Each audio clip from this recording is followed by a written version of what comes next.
Hello everyone and welcome to episode 1 of a brand new series on my channel that is the start of a bunch of mini series that I want to do in World of Warcraft, exploring a bunch of different parts of the game, which we'll learn more about all my plans in regards to that in the future. But today I am wanting to explore vanilla World of Warcraft and the hardcore kind of like mini game mode in World of Warcraft, and we'll start talking more a bit about hardcore in a moment, but let's go ahead and create a character.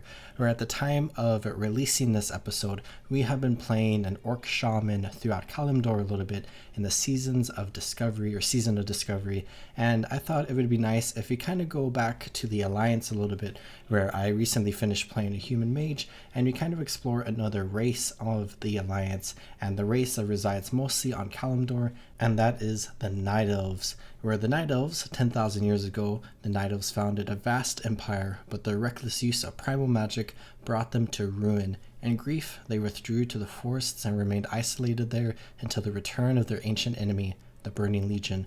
With no other choice, the Night Elves emerged at last from their seclusion to fight for their place in the New World. Where they may fade into the shadows, their dodge chances increased, wisp form while dead, which isn't going to be really relevant for us, and resistant to nature damage. Where as far as a class goes for the Night Elf, I thought it would be cool to look at the Druid, where in vanilla there are only two classes that can play a Druid, and that is the Night Elves and that is the Tauren. And we'll be exploring the Tauren a little bit in the future, but I thought we would take this time as a Night Elf to explore the Druid class, where Druids live in a state of unparalleled union with nature, tightly bound to the plant and animal kingdoms. They are natural shapeshifters, and so they know firsthand the abuse visited on their wild brethren.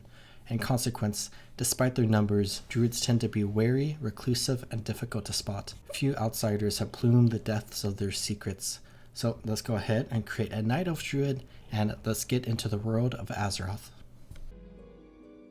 For 10,000 years, the immortal Night Elves cultivated a druidic society within the shadowed recesses of Ashenvale Forest. Yet recently, the catastrophic invasion of the Burning Legion shattered the tranquility of their ancient civilization. Led by the Arch-Druid Malfurion Stormrage and the priestess Tyrande Whisperwind, the mighty Night Elves rose to challenge the demonic onslaught. Though victorious, the Night Elves were forced to sacrifice their cherished immortality and watch their beloved forests burn. Seeking to regain their immortality, a number of wayward druids conspired to plant a special tree that would link their spirits to the eternal world. Despite Malfurion's warnings that nature would never bless such a selfish act, the druids planted the great tree Teldrassil off the stormy coasts of northern Kalimdor. Within the twilight boughs of the colossal tree, the wondrous city of Darnassus took root. However, the great tree was not consecrated with nature's blessing, and soon fell prey to the corruption of the Burning Legion. Now the wildlife, and even the limbs of the great tree itself, are tainted by a growing darkness. As one of the few Night Elves still left in the world, it is your sworn duty to defend Darnassus and the wild children of nature against the Legion's encroaching corruption. Where here we are, and let's go ahead and get started with our adventures here in Shadowglen. And let's go ahead and talk a little bit about hardcore WoW first, I believe, because I had no idea that pop-up was going to happen during the cinematic, but I guess it makes a little bit of sense that it does. Where in hardcore WoW, it is basically the same exact thing as vanilla WoW that we were playing on our human mage, and it's pretty similar to like Seasons of Discovery, but of course the Season of Discovery has like a bunch of like different changes to the game to spice it up. Where basically we are playing through vanilla WoW, the vanilla world with vanilla rule sets, but we only have one life. Where if this character ever dies for any reason, if this young Night Saber kills us, if this grill kills us, if this deer somehow kills us, which I don't think is possible, but it might be possible somehow, we die, which means we will be deleting our character, or our character will forever be a ghost and live in a graveyard on our character selection screen, and we will have to go again by creating a brand new character, or not go again and just quit the game. But you know different people have different feelings after they die.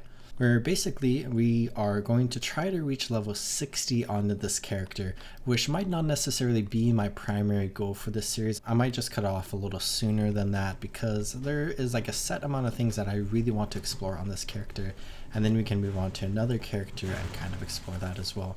Where I think my primary goal for this character is to reach like level 25 and to explore a bunch of stuff from like level 1 to level 25 in this part of Kalimdor that we can start talking about more in a minute. And then once we reach level 25, we can kind of consider what we want to do for the rest of this character. Or maybe I'll do like one final episode of me trying to reach like level 60 from level 25. Or maybe we could do something really cool by using some of the like Druid skills and kind of go out in like a big way where we could like infiltrate Orgrimmar or something like that. We could come up with like a bunch of fun ideas. And it may seem like a simple task to just level up throughout the world and reach level 60, and then for some people they expand that task by like doing dungeons and doing raids. Like people like to clear the highest level raid in World of Warcraft, which is Naxxramas at this point. And some people have done that, but of course many people die along the way because it's not actually so simple. Where we know from our time playing World of Warcraft so far that we have died a lot.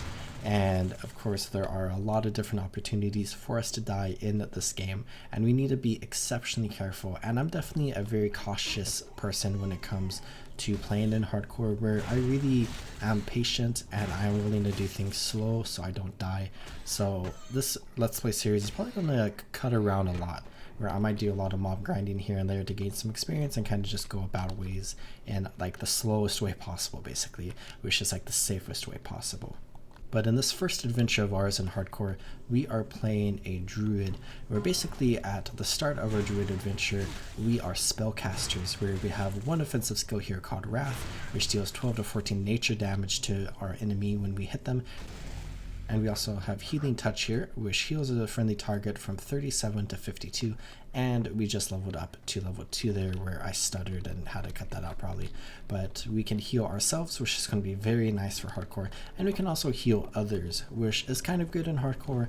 But there's a lot of discussion about whether or not you should be helping other people out, because would they help you back in return? And if you heal people, it might put you in a sticky situation that could lead to you losing your life. So you just have to be a little bit smart when using this on other people. But we can definitely save ourselves with it at least, and we can try to help other people out as well, because I don't really care too much if we lose this character.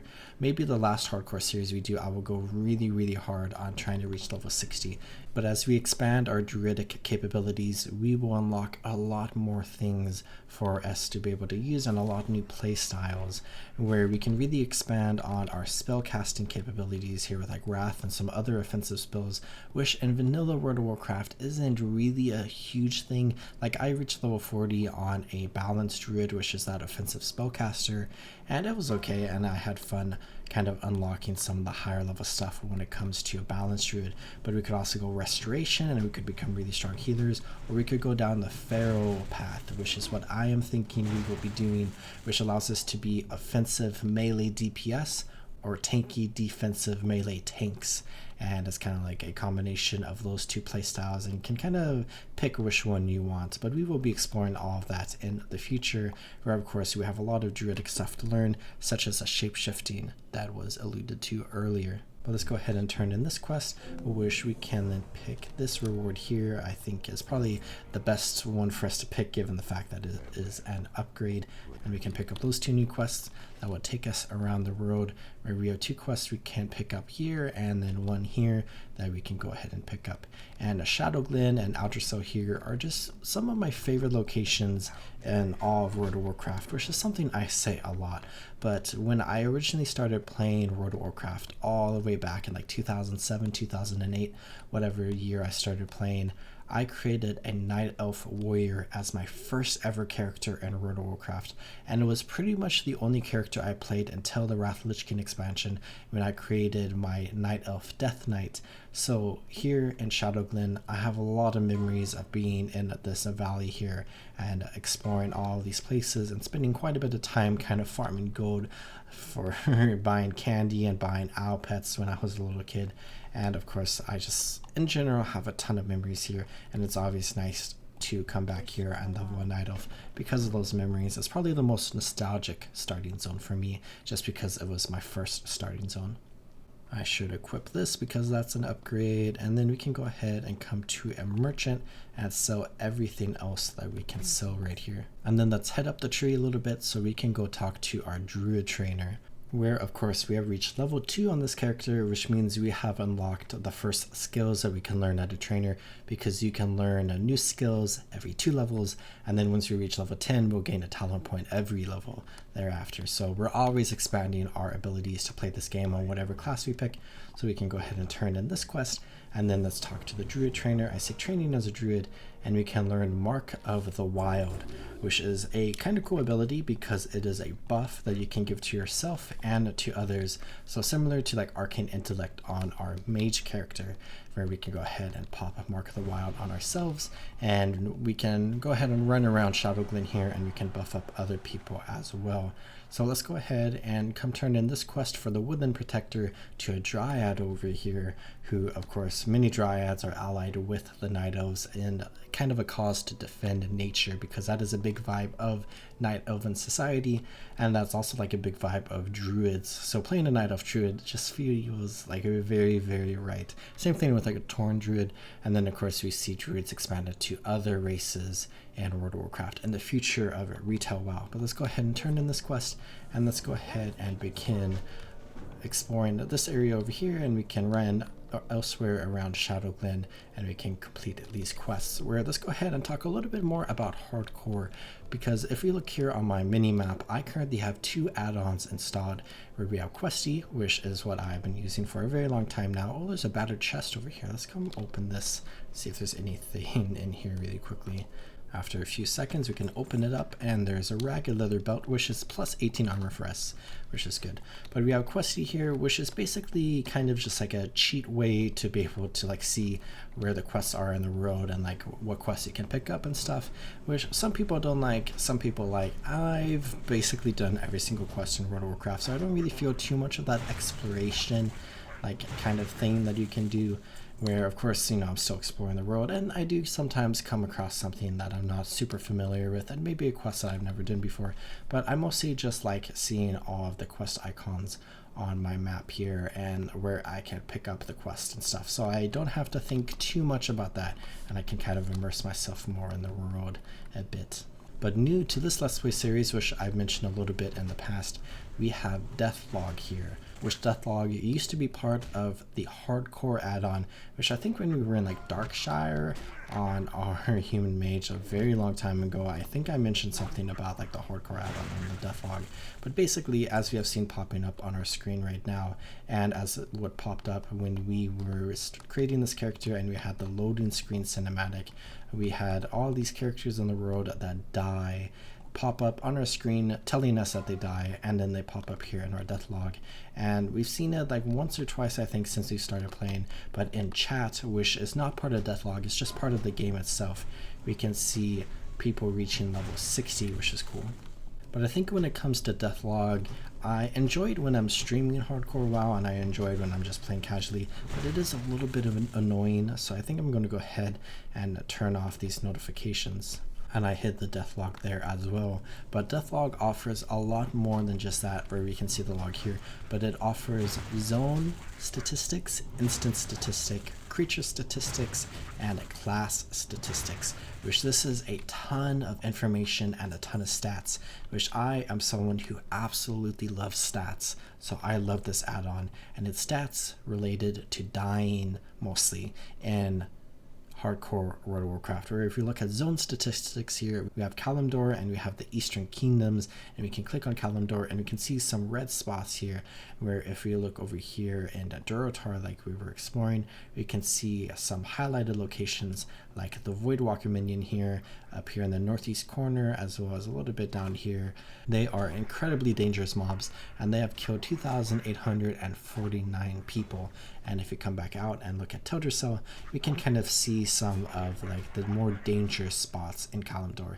So pretty much caves and people falling to their death here in the starting tree here. But we can also see like how many people died by class, which no shaman has died in Teldrassil, which I find surprising. I feel like somebody would have come here and just like put their statistic. And then of course the number of mages and warlocks and paladins that have died are significantly smaller than the other classes there, given the fact that Night Elves cannot play as that class and it requires someone who is a human or a gnome or a dwarf to come here to Teldrassil and to basically die in Teldrassil to be able to have that statistic show up. Which I just got a super cool guild invite, and if I wasn't playing this character in the Let's Play series, I feel like I would join that guild.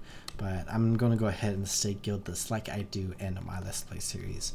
But let's go ahead and continue fighting the grill around here, and we can go ahead and continue leveling up and becoming a bit stronger. And we just leveled up to level 3, which is very cool, and we only need one more Fel Moss. And I mentioned earlier that I just have a lot of memories of playing here in the Night Elf starting area, and these grill and grillkin here are one of the reasons why I have so many memories, because I remember fighting the grillkin for hours in order to make money, and I would spend that money on buying candy from the vendor at the tree here in Shadowglen, and I would also farm up like 50 silver worth of money from basically selling like all these trash items here and getting the a single copper drop, and I would farm up 50 silver and I would go buy an owl companion pet in the capital city for the Night Elves that we should be able to explore pretty soon. I think one of my leveling strategies at the very start of our adventure here is kind of just depleting our mana whenever it gets up to 100%, where basically there are a ton of mobs around us all the time, and I can go ahead and just blast a bunch of rats at them whenever I'm running somewhere, get a little bit of experience, and continue running, which is kind of like an old school strategy that a lot of people used to do and still do in order to level up in World of Warcraft, where I think that was even included in like some guides and stuff like that, where wherever you're running somewhere, you basically just kill mobs as you run and you get experience and you eventually level up.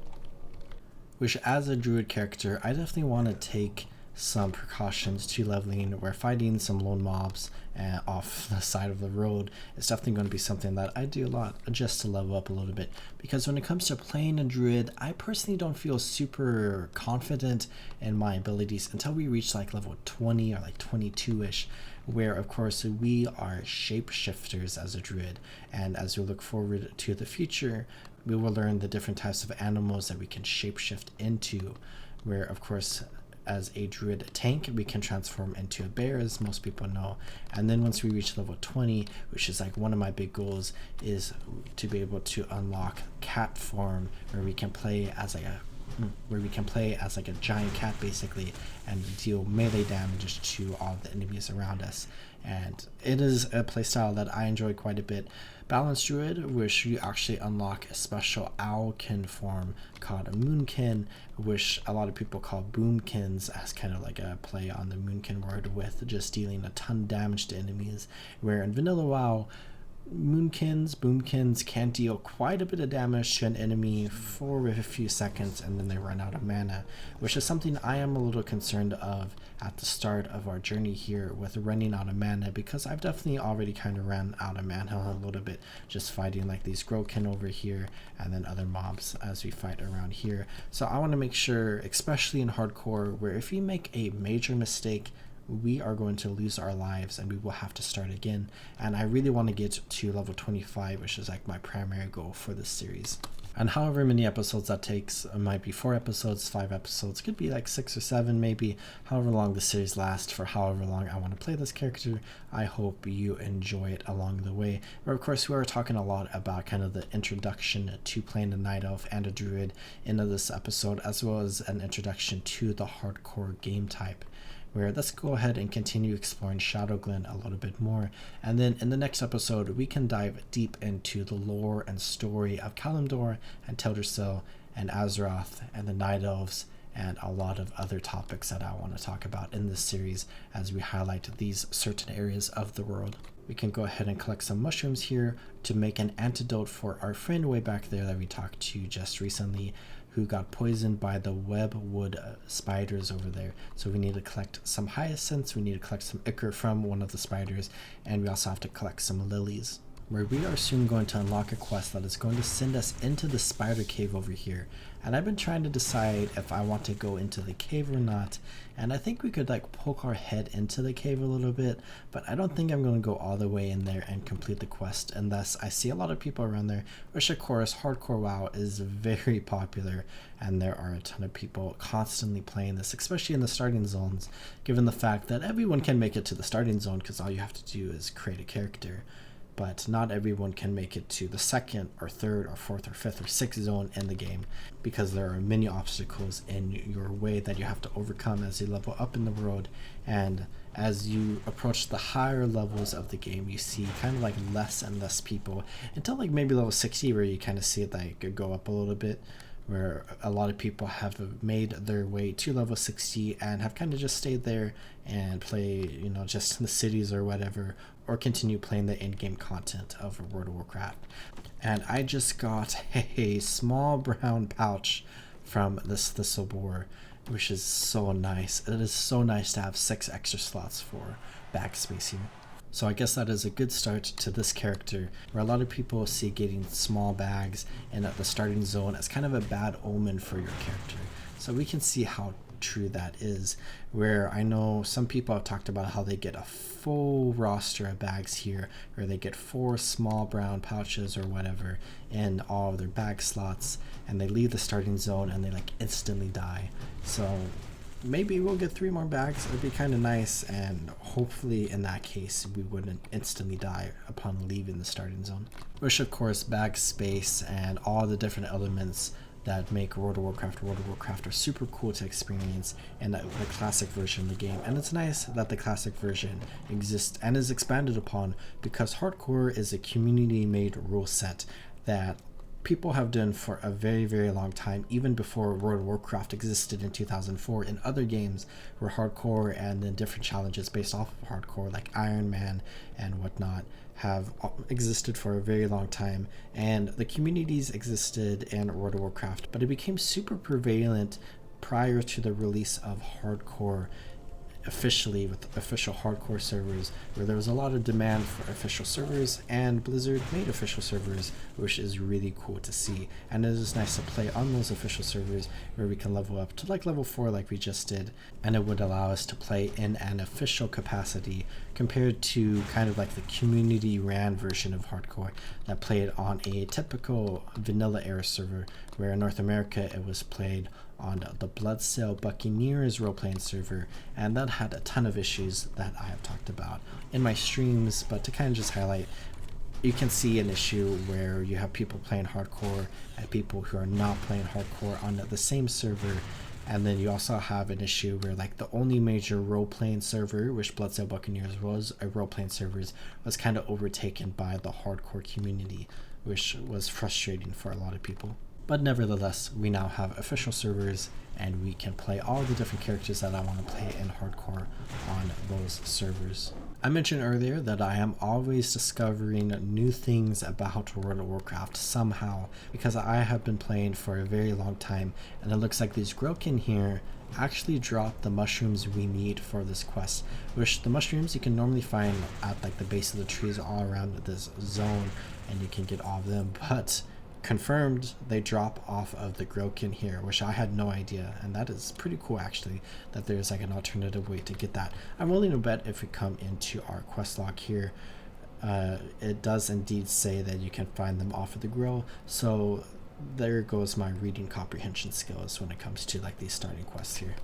But here's a mushroom at the base of the tree, which is the last one we need, which before we turn in this quest, I think I'm going to go ahead and go to the Druid trainer, and we can go ahead and learn some new skills. So here is our friend hanging out near the hunter trainer here, and let's go ahead and seek training as a druid, where there are 2 brand new skills for us to learn. One is rejuvenation and one is moonfire, where one of these is kind of a defensive skill and one of these is kind of an offensive skill. or exactly that, I suppose. For Moonfire, burns the enemy for 7 to 9 arcane damage, and then an additional 12 arcane damage over 9 seconds. So let's go ahead and throw this onto our action bar there. And basically, this is kind of similar to Wrath, where it deals damage, but it is an instant cast spell that costs a little bit more mana than Wrath. And it deals a little bit less damage than Wrath, but it deals a total of more damage than a single Wrath cast over time. So it will deal a little bit of damage, and then over time, for 9 seconds, it will deal a little bit more damage over that time. So it's kind of a nice skill to pop at the start of a fight against an enemy, where it will allow you to deal damage over time as you fight the enemy, so you kill the enemy a little bit faster. And then very similar to that, we have Rejuvenation that we can throw on our skill bar right there, where just like how Moonfire is to Wrath, Rejuvenation is to Healing Touch, where when we cast Healing Touch on ourselves or on an ally, it will heal them. But if you cast Rejuvenation on an ally, it will heal them over time, but it doesn't have a little bit of an instant heal at the start. It only heals over time. So we can basically pop this on an ally and it'll heal them, and then while it's healing them, we can also use Healing Touch, so we can get like 2 different sets of healing on an ally at the same exact time, which is beneficial in some circumstances. But let's go ahead and turn in this quest, where we can then pick up a new quest where we can deliver the antidote, but this is a timed quest, which is why I waited to train before we started it, where we only have 5 minutes to complete this quest, 4 minutes and 50 seconds now, where we basically have to run from here all the way to our guy over here, Averin, who is hanging out near the cave entrance. So let's go ahead and just make our journey over there.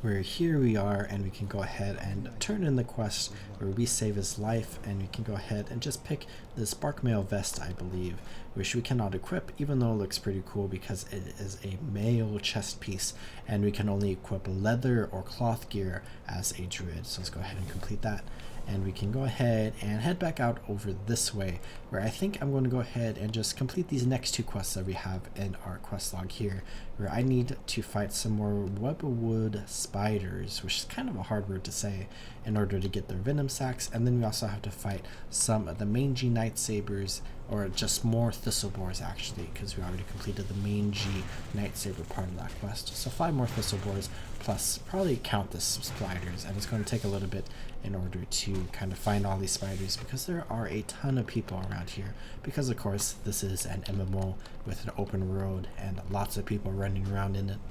Right, let's go ahead and test out our Moonfire spell here. So I think I want to open up by casting 2 Wraths and then a Moonfire, and we can back up, and then we can cast more Wraths until the spider dies.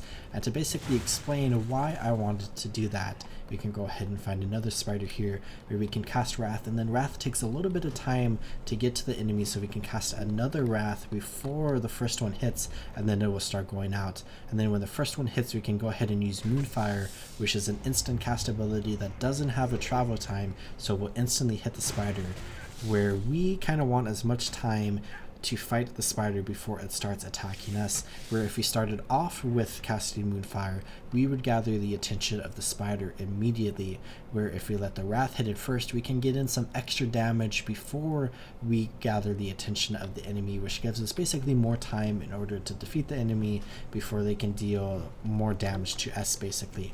And then I like to back up a little bit as I cast Moonfire, because of course there is a 1.5 second global cooldown on every single skill in World of Warcraft whenever you use any skill in World of Warcraft, where I can basically back up a little bit for that 1.5 seconds as that global cooldown occurs, and that will give us a little bit more space to cast more Wraths before the spider or any enemy in this game kind of attacks us. And of course I'm not going to do that every single time, but that's kind of like one person could call it like an optimal way to play the game, but it's really hard to say what exactly is optimal or not. It just depends on how you like playing the game and how you enjoy engaging enemies in combat in this game. And when we run out of mana, we can hit the spider with a stick. where I have now gotten all of the venom sacks that I need. So let's go ahead and find some more thistle borers, where I only need to fight 5 more thistle borers, but I kind of want to level up to level 5. So we get 5, 5, 5, I guess. But let's go ahead and just fight a bunch of thistle borers, and I can make my way back towards the quest givers, where we can turn in the quest, or 2 quests we have actually, and we'll be able to get a lot of experience into level 5 as well. A lot of the time, especially with mobs that are lower level than you that don't have a lot of health, you can kind of just stand here and basically kill the mob before they reach you, where if I was at max range there, I think I would have been able to get that 4th wrath off without getting hit by that boar. So you don't really have to do the whole moonfire thing, but it's nice when you are fighting stronger mobs, where of course a lot of the mobs in the starting zone are weaker to basically kind of allow you to learn the game a little bit before challenging you a lot with stronger mobs, where we are very close to leveling up, and it's not going to be on that one, but it might be on the next one, where we just got a cape drop here. So let's go ahead and delete the bug eyes perhaps. You can get this and we can equip that for 5 extra armor, and then we can go ahead and continue fighting some more mobs here, where we only need the 1 mob to level up, but when we level up, of course, our health and mana are regenerated to the maximum amount they can be, so we can basically just blast some more boars here, and we of course get the bonus stats as well, where that is the same exact thing as we just had. And I definitely need to clean out my inventory a little bit more, so let's go ahead and do that, and then go turn in these 2 quests. So we have this quest that we can turn in, the balance of nature, and let's go ahead and get this belt, I think, because it is +1 armor, so that is a little bit more of defenses for us, and we will be able to survive for a little bit longer, I suppose, with that 1 additional armor. It all adds up. Let's turn in this quest for the Webwood Venom Sacks, where we can get a new staff, and we can go ahead and equip that. And now we need to get a Webwood egg and bring it back here, where I was talking about this quest earlier, where we need to go into the spider cave in order to complete this quest. And I have been trying to decide if I want to do that or not, and as you can guess by the fact that I am running over here, I have decided that I will. And worst case scenario, we die in that cave. It would be really funny if you die on episode 1 in the series. And would I re-record this episode? Probably not. We're like, I've been recording for almost an hour now, however long that's cut down into for this video. I think that's a good amount for a video. I could do an episode 2 where we're running around Teldrassil as a ghost, and I can talk about the lore and story of Teldrassil, but that's worst case scenario. So let's go ahead, and there is now nobody around here that I can see. So let's go ahead and just fight our way into the cave here. We can go ahead and try to get some experience, and I think I will Hearthstone out once we are done in here. And I probably should have bought some refreshing spring water. I think I am setting myself up for failure here. There's nobody around. We have 1 bottle of water for us to drink, and I am a little nervous, but we will be fine. Genuinely, for the most part, this cave is pretty safe, and it might actually be nice that there is not a lot of people around, where I see the 1 person right there that's just leveled up. But as we enter into Shadow Thread Cave here, we can fight our way through, and if there were a ton of people around in this area, we can kind of see something that, I'm not sure what the technical word for it is called, but a lot of people call it hyper spawning, where basically, and this is a very nice thing that exists nowadays in classic World of Warcraft, where if a ton of people are in one area fighting like the same mob, the spawn rate for those mobs drastically increases, where sometimes they instantly respawn. And as someone who is a low-level character playing hardcore, where if we get overwhelmed, we're probably going to die, and if we die, we lose our character. Having a bunch of mobs spawning around us all the time is not the best thing for us, where we do not want that to happen, and we could be a little like doomed if that happens. Or actually, that row going into the stealth just reminded me, we can go ahead and come into our general tab here, and let's take a look at our passives and our racial passives and our racial skills here, where of course we have dodge, but we have nature resistance here as being a night elf, where it is increased by 10. So basically any nature damage done to us, such as a wrath by like a Tauren Druid for example, that nature damage is going to be reduced a little bit. We have quickness here, where dodge chance is increased by 1%, which may seem a little low, and it kind of is, but it is definitely nice to have, especially in hardcore WoW, where we want as many defenses as possible. But then we have Shadow Meld here, where we can activate this to slip into the shadows, reducing the chance for enemies to detect your presence. Lasts until cancelled or upon moving. Night Elf rogues and druids with Shadow Meld are more difficult to detect while stealth or prowling. So it basically kind of improves their stealth capabilities, because druids, yes, that's us, and rogues can go into stealth or prowl in cat form. And then we have Wisp Spirit, which in hardcore might be the most useless passive, racial passive in the game, where we transform into a wisp upon death, increasing speed by 50%, which is not going to be super useful for us. It is very nice to run back to your body with a speed boost in like the normal version of World of Warcraft, so that wisp bonus is very nice for a lot of people, especially if you die often. But we don't really have a lot of a reason to run back to our body in the event that we die, so there's not much use for that. And I have stumbled upon a battered chest here. So let's go ahead and maybe try to open this chest. The spider's going to attack us if we do that. So let's go ahead and try to deal with this spider first, and hopefully we don't pull that second spider over there. It looks like we are good, but let's go ahead and deal with this first one here, and hopefully no one comes and steals my chest. If they do, I can put a question mark in the chat log or something, be super toxic. But let's go ahead and open this chest and see what we get, where we have a little bit of inventory space left. So we open that all up, and we got basically nothing. We got a tough hunk of bread, which is nice. We got some pants, which we can go ahead and just sell for a little bit of money. But let's go ahead and fight this spider here, and then we have a little bit of a challenge ahead of us, because this is the way that I always come through in this cave. And looking back on it, it might not have been the smartest decision for me to do, where we have a drop here because of a gap, and it looks like all the spiders are dead, so I'm just going to run for it, where if the spiders were alive, we would be in a little bit of a sticky situation where they could swarm us when we do that. But let's go ahead and run around here, where there's actually a boss spider that we can fight, as well as a bunch of other spiders. So let's just work our way into this area a little bit, and we can see our objective over in the distance, the webwood eggs that we need to collect. So let's go ahead, take our time, where that spider just spawned. Let's go ahead and try to fight the spider really quickly to clear out a space for us, and then let's fight our way in, where I'm really hoping that there would be people in here. I saw a rogue and I saw like a hunter earlier, so maybe they're around here, but the rogue might just be stealthy through here. I definitely should have brought more water. I think that would have been the smart choice. That spider just spawned back there, so I'm just going to hope we have enough time to get through this area without dying.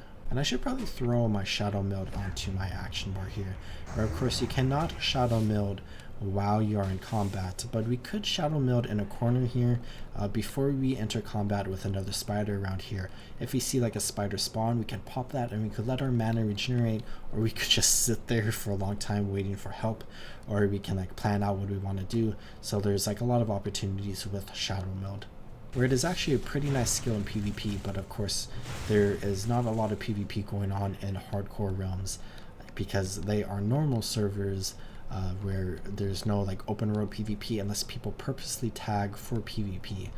So we are probably not going to be doing battlegrounds, which you can actually do battlegrounds, I believe, and you don't die by doing them. And I kind of regret engaging the boss here, but let's go ahead and try to melee them down. But you could do battlegrounds, but probably not in hardcore, because you don't die permanently in a battleground in hardcore.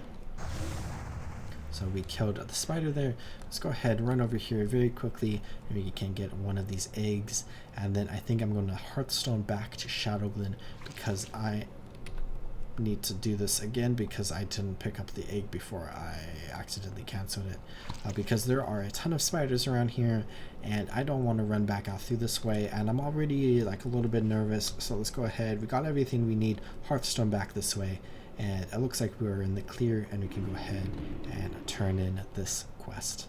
So here's the egg. We can turn it in, and we can get 2 armor from this tunic, which is nice. We have these robes here that are cool blue and green, my 2 favorite colors, but it's less armor. So let's go ahead and pick that up, and then we can equip that, and then we can talk to Tanarin, Storm Grip atop Outer Cell in Shadowglen. So let's go ahead and run up this way, and we can chat with him. And we are very close to level 6, which is good because I wanted to reach level 6 before we leave the starting zone here instead of like level 5, so we can have some extra defenses and some brand new skills out in the road as we start fighting a little bit of a stronger variety of enemies compared to the ones we are fighting here in Shadowglen, where I don't need to run in there. I need to continue going up the tree, where we can see that there are definitely quite a few opportunities for people to fall to their death atop this tree here. Or a lot of people like to take shortcuts, and I typically do take shortcuts off of this tree, but I'm not going to risk it in hardcore. I'm just going to take the long way around.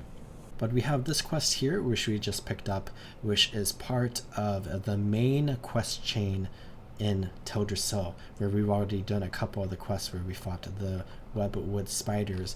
But we have this quest here called Crown of the Earth, which Crown of the Earth is a really important name for this quest, because we are on Teldrassil right now, which we're going to talk a little bit more about in the next episode.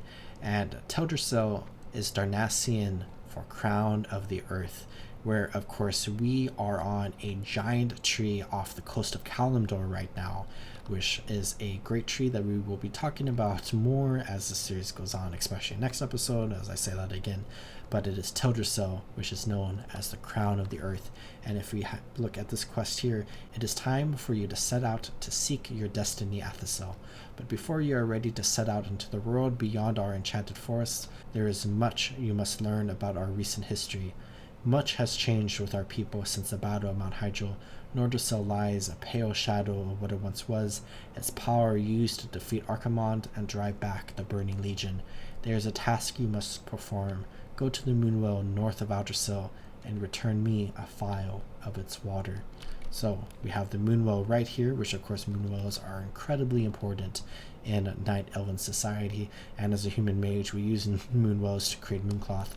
But we have collected that phial, and let's go ahead and head back up to the top of the tree, and I think we could fight some mobs along the way to get some experience. I just noticed something. I didn't customize my character at all when I created this character. This is what our character looks like. I was on the character selection screen and I completely skipped over that part. We got this nice long ponytail here and the green hair, and I like how the face looks. So I think overall, not bad automatic customization. Probably not what I would have picked 100% if I was creating this character, but that's kind of funny that happened. I guess it's nice to have one character on my channel that's random customization, because, we get to experience that part of the game, I suppose. But let's go ahead and run into here, turn in Crown of the Earth, where he says the Moonwells hold the waters of the Will of Eternity, the ancient source of magic that has wrought so many horrors upon our world. The Druids take advantage of its properties, and the Sentinels revere the Wills as shrines to Elune, but sorcery is forbidden to all. So you have heard of the first part of the aftermath of the Battle of Mount Hyjal. There is much more to be told, and the task you have begun here will continue through the rest of your journey through Teldrassil and into Darnassus. So while there is more I could speak to you of the Moonwells and of Teldrassil, I must send you along. Korthus Moonrage will be expecting you. I have poured the phial of water you brought to me into this vessel to bring to him. Seek out Korthus. You will find him at the Moonwell in Dolinar. Follow the road south from Aldrassil, out of Shadowglen, and continue to follow the cobblestones as the road turns west. Mind you, stay on the road though at Thassil. There are dangerous beasts in the forest of late. So let's go ahead and take this phial, and we can start heading to Dolinar, where we have leveled up to level 6. So as we come down the tree here, let's go ahead and make a stop at our Druid trainer one more time, at this specific Druid trainer, before we leave Shadowglen, where we have two things we can learn. We can learn Thorns, and we can learn Wrath, where if we come into our spellbook here, of course we have Wrath, which we have a rank 2 of Wrath here we can throw onto our action bar, where the rank 1 deals 13 to 16 nature damage for 20 mana with a 1.5 second cast time. This Wrath costs 35 mana, has a 1.7 second cast time, and deals 25 to 29 nature damage. So it's a little bit longer of a cast time, it costs a little bit more mana, but it deals more damage, which is definitely nice. And then we have Thorns here, where this is another buff that we can give to ourselves and to allies, where basically whenever an enemy attacks us, we will automatically deal damage to them as long as we have Thorns on our bar. So this is just like a little bit of defense, I guess, but it's a little bit of offense whenever we get attacked. So we can go ahead and pop that, and let's go ahead and pop Mark of the Wild on ourselves again. And I suppose we could come over here and we could buff these brand new people, because we are now so experienced. We've been playing this game for over an hour now on this character. Let's go ahead, buff these two characters, and this one, and they are both druids, it looks like, so they will unlock Mark of the Wild and Thorns as well. But we have a hunter over here we can go ahead and buff up, so that is nice. And of course it costs quite a bit of mana. And a very interesting thing about Thorns as well, it only lasts 10 minutes compared to the Mark of the Wild's 30 minutes, so we're going to have to apply this to ourselves a lot over the course of our adventures. But as we begin to exit Shadowglen here, we of course have another quest to go to Dolinar, which basically teaches us about the innkeeper, and we can also get some food or water, which I'm going to pick the water. But let's go ahead and accept this, where we have the sentinels here, and we can leave Shadowglen behind us, and we can come into Teldrassil Greater, where of course if we look at the map, because I haven't spent too much time looking at the map on this character, we have Teldrassil here, which is a giant tree off of the coast of Kalimdor, where we have Kalimdor here, and we have northwest of Darkshore here, and northwest of Mount Hyjal we have Teldrassil.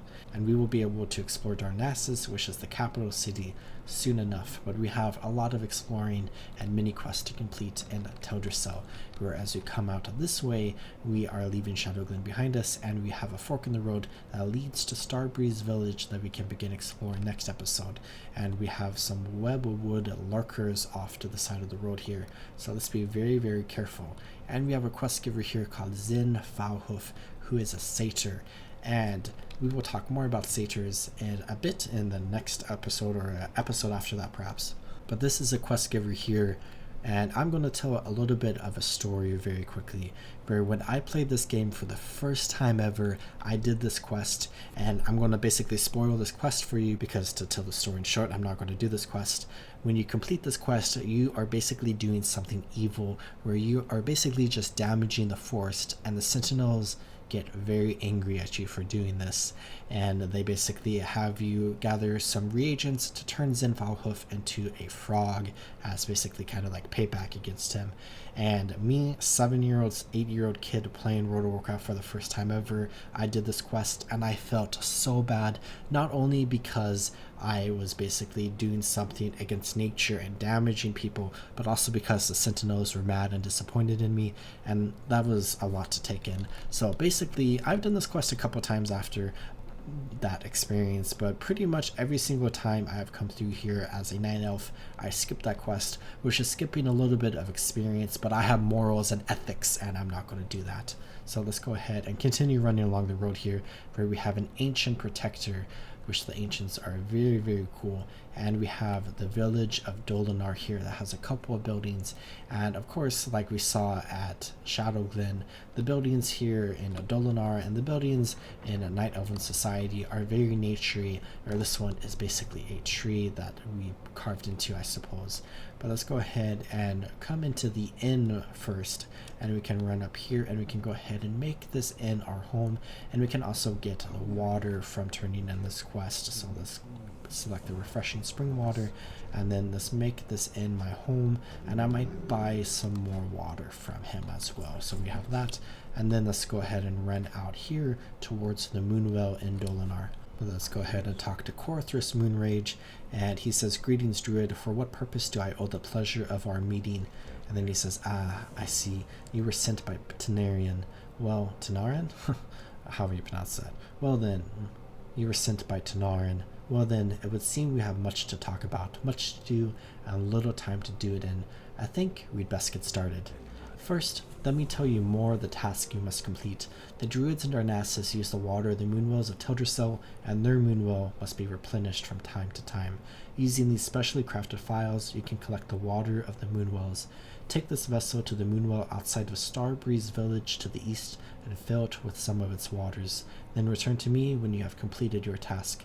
I shall continue the story where Tanarin left off. So let's go ahead and accept this. And then we have some other quests that we can go ahead and pick up as well. So let's go ahead and just grab them really quickly. So we have a quest to go talk to this person's colleague that is basically kind of learning more about the earth here in Teldrassil. And then we have a quest here that's going to take us to Starbreeze village where we can go ahead and search for someone. And then we have 2 quests up here that we can go ahead and pick up. So let's run up here. We have Talon Kai's Swift Route right here. Let's go ahead and pick up both of these quests that are going to take us around Teldrassil. One is going to take us to Starbreeze village, and one is going to take us to a very, very dangerous cave. And let's go ahead. Do I take the shortcut? Let's take the shortcut. Surely I don't die here. Took 7 damage. That's kind of, we're getting pretty low there. But there's also a quest out this way that we can get.